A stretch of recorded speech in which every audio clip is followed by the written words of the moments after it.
तो ये cyber defence का एक और इम्पोर्टेंट क्वेश्चन है जो कि सिलेबस में था, इसलिए करवा दिए। सोचा एग्ज़ाम में अगर पूछते तो, क्योंकि जो जो इम्पोर्टेंट क्वेश्चन है वो मैं करवा चुका हूँ। ये सब ऑप्शन में पूछ सकते, तो जानना ज़रूरी है। अगर जानकारी रहेगा तो अगर 5 नंबर वाला मैं पूछ दे तो आप बना देंगे।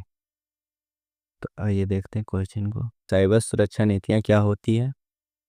ESSP और ISSP और SYSSP का विवरण दीजिए। फिनेशन देख लेते हैं, परिभाषा। साइबर सुरक्षा नीतियाँ वे नियम हैं जो किसी संगठन के डेटा, नेटवर्क और सिस्टम को साइबर खतरों से बचाने के लिए बनाए जाते हैं।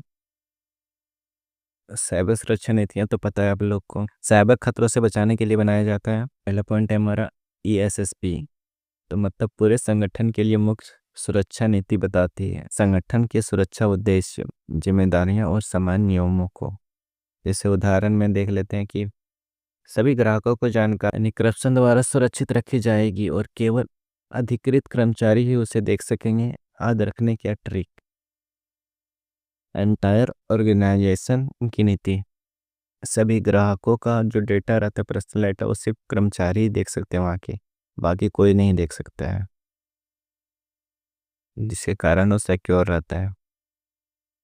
और दूसरा है ISSP, मतलब किसी खास विषय या तकनीक के लिए नीति बताती है किसी एक क्षेत्र, जैसे इंटरनेट, ईमेल, पासवर्ड आदि।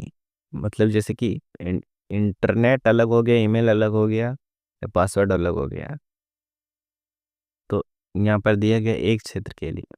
एग्जाम्पल में देख लेते हैं ABC बैंक की ईमेल नीति।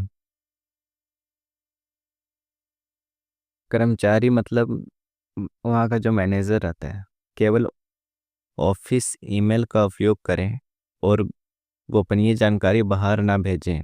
इसका ट्रिक होता है ICSU, विशिष्ट विषय की नीति। और तीसरा है हमारे यहाँ पे SYSSP, system specific security policy, मतलब किसी विशेष सिस्टम या डिवाइस के लिए नीति। उनकी तकनीकी स्टिंग्स, एक्सेस और बैकअप से जुड़े नीति। उदाहरण जैसे ABC बैंक के सर्वर सिस्टम के लिए या सिस्टम के लिए सिर्फ IT टीम को एक्सेस मिलेगा और हर 30 दिन में पासवर्ड बदला जाएगा। इसको याद करने का ट्रिक है SYS, मतलब सिस्टम की नीति। ये सिस्टम के लिए है और ये इशू के लिए है। तो निष्कर्ष क्या है इसका? साइबर सुरक्षा नीतियाँ किसी संगठन के डेटा और सिस्टम को सुरक्षित रखने की रीढ़ है। ESSP पूरे संगठन के लिए और ISSP विशेष विषय के लिए और SYSSP किसी सिस्टम के लिए बनाई जाती है। तो इतना आपको याद रखना होगा, आप आराम से खुद लिख लेंगे। तो और ये सिंपल तरीका से याद रखने के लिए ये टेबल बनाया गया है। तो यहाँ पर लिखा गया है ESSP पूरे संगठन के लिए संगठन की मुख्य सुरक्षा नीति, यह संगठन की मुख्य सुरक्षा नीति है। और यह किसी खास विषय के लिए या किसी खास एप्लीकेशन के लिए, जैसे ईमेल, इंटरनेट नीति आदि।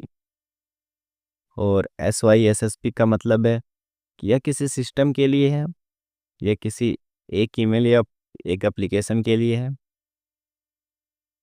और यह पूरे संगठन के लिए है। तो और यह किसी सिस्टम के लिए। तो कंफ्यूज नहीं होना है, सर्वर या कंप्यूटर सुरक्षा नीति।